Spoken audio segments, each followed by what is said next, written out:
I am Hayden Panettiere, and we are here at the studio recording Until Dawn. My name is Rami Malik, and I played Josh. My name is Megan Martin. My name is Brett Dalton.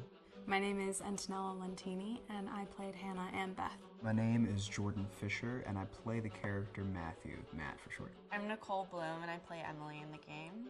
My name is Noah Fleiss. I am Galadriel Steinman, and I play Ashley.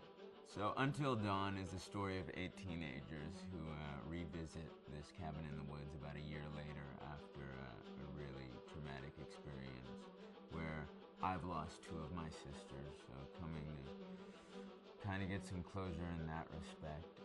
One of the things that Larry does really well is make these multi-layered characters, and I think for just the story in general, it follows the quintessential horror film plot lines, but the characters are so unique in themselves, and I think that's very cool.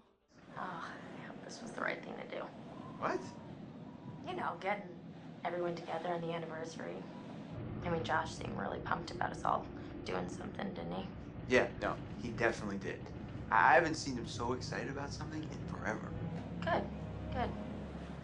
Sam and I have a few things in common, such as being huge lovers of animals, and she's a huge animal lover. She's vegan. She is a pacifist. I'm not quite sure if I'm gonna go as far as saying that I'm a pacifist, but she's spunky and cool. I know that she, I think, is made fun of a little bit by the rest of them who think that her morals and her beliefs in that area are a little ridiculous and they don't agree with them, but she doesn't care. It doesn't stop her from being herself, and that's something that I hope I have in common with her.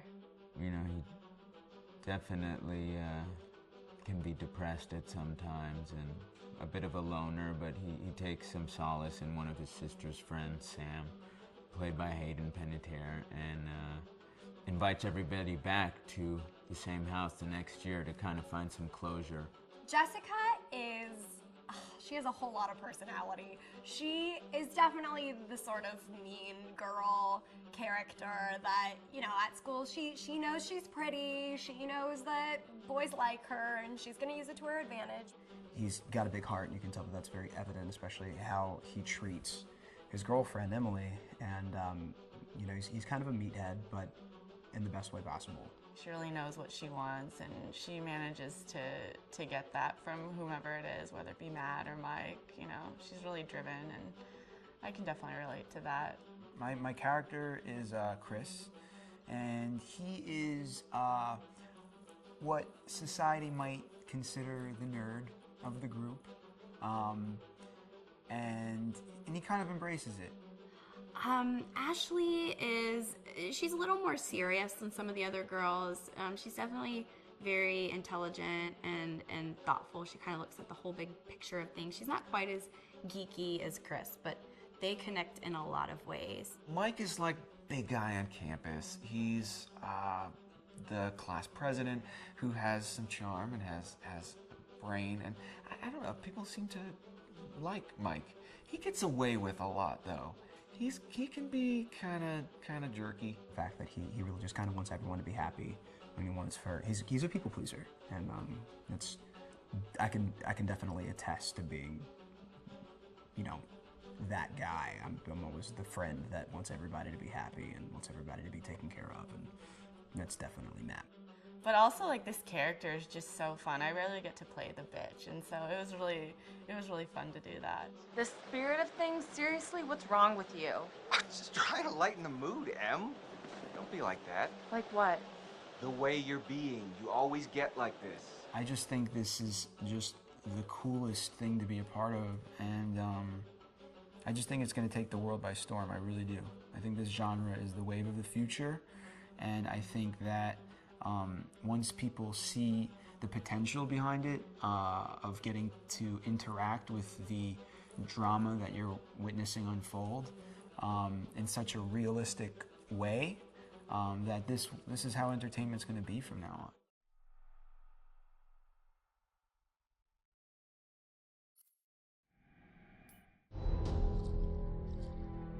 Hi, this is Lee Robinson, production designer on Until Dawn. The production design for Until Dawn started with the great teen horror script that sets the characters in a Canadian winter mountain lodge, being a contemporary setting with visual clues derived from classic films of that genre, such as Hitchcock's Psycho and Stanley Kubrick's Shining. The storyboards are vital to the production design as it allows the designer to understand the scale of the environments to be made and the detail that would be seen to create the atmosphere of a horror. This took us into concepts that took these storyboards further, visualizing the world through the color palette, the lighting, tone, and the mood, and developing key locations such as the lodge, the cable car stations, the forests themselves, the wilderness. As you can see, the environments and atmospheres change quite a bit from warm and inviting to cold and threatening. The Millionaire's Mountain Lodge was a key example. It was designed to be made from nearby stone and timber, embedding it into the landscape, with a contrasting and contemporary interior needing to be opulent and extravagant. We created dark and claustrophobic corridors with ominous and large open spaces, almost cathedral-like in size, and with huge structures to silhouette and dwarf the characters within, providing a labyrinth to explore and wander. Each character was developed with a strong visual identity in mind, with contrasting colours, tones and silhouettes to identify them, each to have their own texture, pattern and shape, so that when they were lined up you could always identify them. The costume designs allowed a range of clothes that would suit them for the cold winter weather, but also have an element of style and individualism, so that the audience could look at them and relate, recognizing themselves within them. A lady would like to cuddle up with her man by a nice cozy fire bathed in atmospheric mood lighting. Right. It'll get plenty toasty once we're rubbing up against each other. Mike, Yeah. fire and mood lighting. Yes. Working with the lighting artists, we really brought the look and feel of the world together, and this required a thorough understanding of the visual language of teen horror. A key scene was where all the characters emerge out of the rear of the lodge chasing Hannah. A contrast is evident straight away from the exterior wilderness to the warmth of the lodge.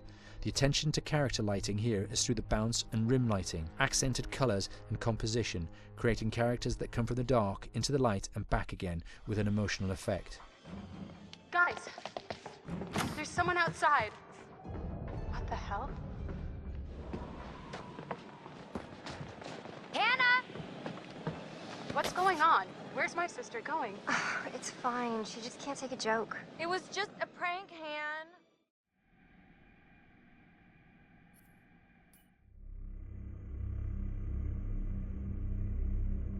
Until Dawn is a game that's full of horror, and one of the things we decided to do early on was to take a scientific approach to how scary it was.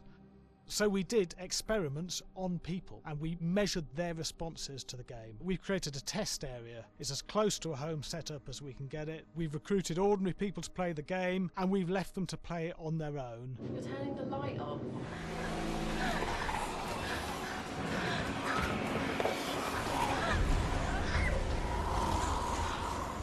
The only difference is it's rigged with cameras and microphones that relay the data through to the next room where people are watching them play. Bracelet here we use for biometric testing. It measures the player's emotional response. It's called a galvanic response sensor. It makes contact with the user's skin and it measures the electrical conductivity across their skin. It's the same principle as an old-fashioned lie detector. When you're stressed, you sweat a little, very sensitive, and picks up tiny changes if the player is feeling anxious or scared. That data's fed back to a testing team, comes through as a graph. I'm so sorry.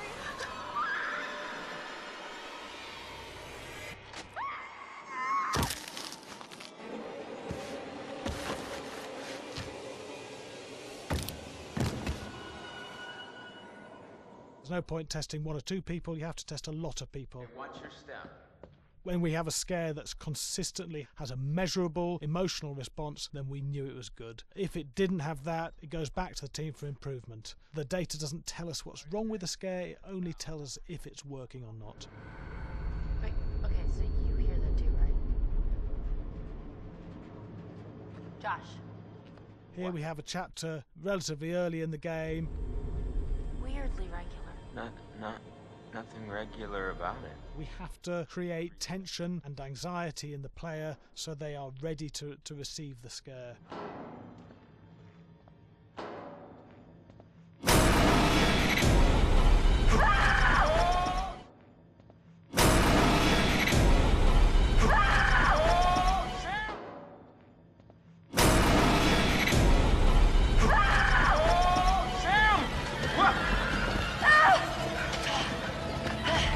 Give the player time to recover, to cool down, to calm down, and then start building the tension again before we do the next scare.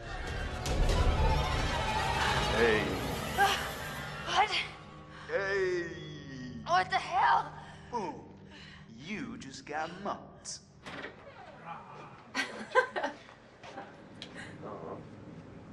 Yeah, I have such an adrenaline high from that game. There's two things we found. One is we could look at the scares, analyse if our expected scares were working effectively. Were people shrieking and covering their hands, or were they getting an emotional response from it? And being scientific about it means that we strip out people's opinions about whether things are working or not. We've got data, and we look at the data. If it's working, we're happy with it. Really scary. Bit scared and wanting to get away. I actually be maybe a bit scared to play it on my own, but in a room with the lights on, yeah, with some other people as well, yeah, maybe. But because I'm a scaredy cat, I would play with someone in the room. And the lights on. It was one of the scariest games I've played in a long while.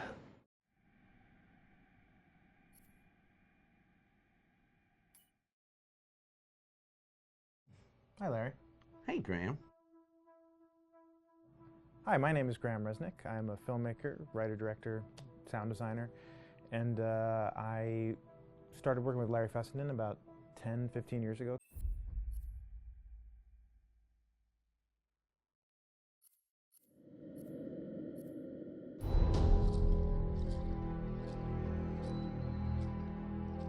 Just move over there. Go on, move. Let me say what I came to say. I'm here to tell you what you're up against being back on this mountain. You should never have returned. I don't know why you did after what happened last year. You mean with Hannah and Beth? Yeah, how could you know without being involved? I don't take kindly to you kids coming up here to my mountain. Your mountain. The mountain don't belong to me, it's true. But it don't belong to the Washingtons. This mountain belongs to the Wendigo. Hi, this is Lee Robinson, production designer at Supermassive Games. Understanding the ancient myths of the Wendigo was key for their development that helped the visual look. Through sketches and concepts, these elements were visualized, such as eyes being milky, almost dead, with loss of lips and eyelids due to frostbite, fangs growing and arms and legs getting longer, with skin hardening and thickening to look snarling and menacing, yet withered and lean. What the hell was that? Another fucking piece of... Fingers and toenails extending like claws, allowing them to climb effortlessly. We made them look gaunt and weathered, and having ragged remains of clothes they wore. Blood-stained and rotten, with patches of hair still remaining, they retained strong skeletal limbs, which enable them to be agile and quick through the environment. Where are you? My name is Jamie Gallipo, animation director at Supermassive.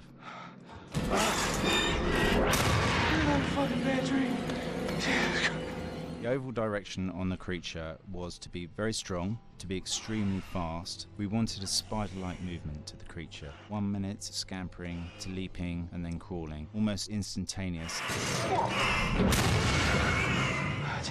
And finally, we wanted the creature to have this real, uncontrollable thirst for flesh.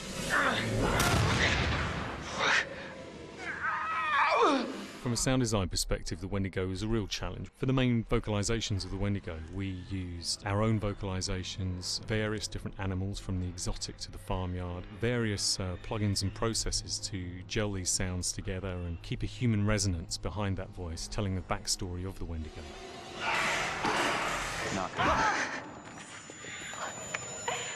During the chase sequences, the anger of the Wendigo is felt by encircling breaths, screams and screeches that essentially chase you as you're being chased by the Wendigo.